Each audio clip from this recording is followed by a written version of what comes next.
এ তো পুরো সোনার খাজানা। জাস্ট দেখো সেটটা এত সুন্দর শাইনিং, কেউ বলবে এটা সোনা নয়? কোথায় এলাম চলো সবটা শেয়ার করছি তোমাদের সাথে। তো যেহেতু আমার মায়ের সামনেই পুজো আসছে আর মাকে অনেক অনেক সাজাতে হবে, আর আমার মাকে সাজাতে অনেক ভালো লাগে, তো ওর জন্যই চলে যাবো আজকে সোনার খাজানাতে। তো তাড়াতাড়ি চক করে মেট্রো কার্ডটা আনতে ভুলে গেছি, তো মেট্রো টিকিট কেটে নিয়েছি এখান থেকে। আর এখান থেকে মেট্রো তোমরা টিকিট কাটবে গিরিশ পার্কে নেমে গেছি। আর এবার যাবো 2 নম্বর গেট থেকে বাইরে বেরোবো। তোমরা যারা আসবে নতুন, তো তারা এখান থেকেই গুগল ম্যাপে যদি সার্চ করো গড়নহাটা মার্কেট দেখিয়ে দেবে। ওয়াকিং ডিস্টেন্স 5 মিনিট থেকে 7 মিনিট, বা সব থেকে শর্টকাট এটাই হয়, যারা ভূতনাথ মন্দিরে যাওয়ার জন্য অটো ধরো যে মোড় থেকে, সেই মোড় থেকে বাহাতে গেলেই হচ্ছে গড়নহাটা মার্কেট। যে কাউকে জিজ্ঞাসা করলে তোমাদেরকে বলে দেবে। তো আমি যেহেতু দুপুর গিয়েছিলাম, তো ওর জন্য একটু ফাঁকা ছিল। প্রথমে ঢুকতেই যে দোকানটা আমার চোখে পড়েছে, এই দোকানটা দেখো কত সুন্দর সুন্দর কালেকশান। মায়ের মুকুট প্রথম আমি নেব, যেহেতু মা আমাদের 4.5 ফুট, তো একটু বড় সাইজের নেব। এইগুলো মোটামুটি তোমার 500-র মধ্যে, 500-600 মধ্যে। তো আর এখানে আর একটা প্লাস পয়েন্ট কী বলো তো, তোমরা এগুলোকে রিপলিশ করতে পারবে। জাস্ট ওনাদেরকে একটু সময় দেবে, ওনারা তোমাদের আবার পলিশ করে দেবে, আবার সেম টু সেম হয়ে যাবে।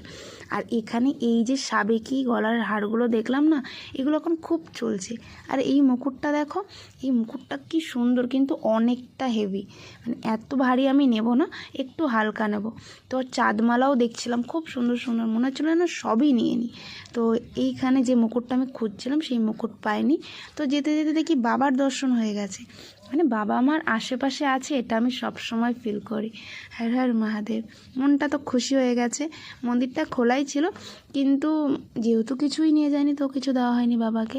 তো তারপরে আবার একটা দোকান দেখলাম, যেহেতু আমি লক্ষ্মী পুজোর আগে গিয়েছিলাম, তো অনেক দোকান দুর্গা পুজো থেকেই বন্ধ। তো গণেশ মানে লক্ষ্মী পুজোর পরে মোটামুটি খুলবে সব।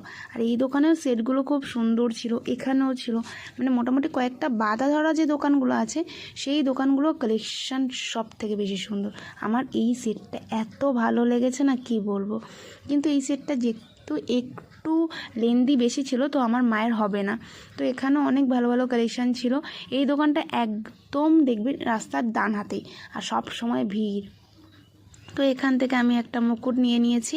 তো অনেকক্ষণ, প্রায় 1 ঘন্টা দাঁড়ানোর পর আমি মুকুটটা পেয়েছি, কারণ এত ভিড় প্রতিটা দোকানে, দেখতেই পাচ্ছ কত ভিড়, সবাই ঠাকুরের জন্য নিচ্ছে। তারপরে এই বুকপাটাটা নিয়েছি আমি এই দোকানটা থেকে, এটা রাস্তার ওপরেই বাঁ হাতে। আর তারপরে দেখলাম এখানে অনেক রূপোর দোকান রয়েছে, তো এই ফিঙ্গার রিংও একটা নিয়ে নিয়েছি। তো এই উইরিংগুলো এখন অনেক পপুলার, আর এই দোকানে প্রচুর রূপোর কালেকশান ছিল। তো মোটামুটি আমার 4 ঘন্টা লেগেছে। তো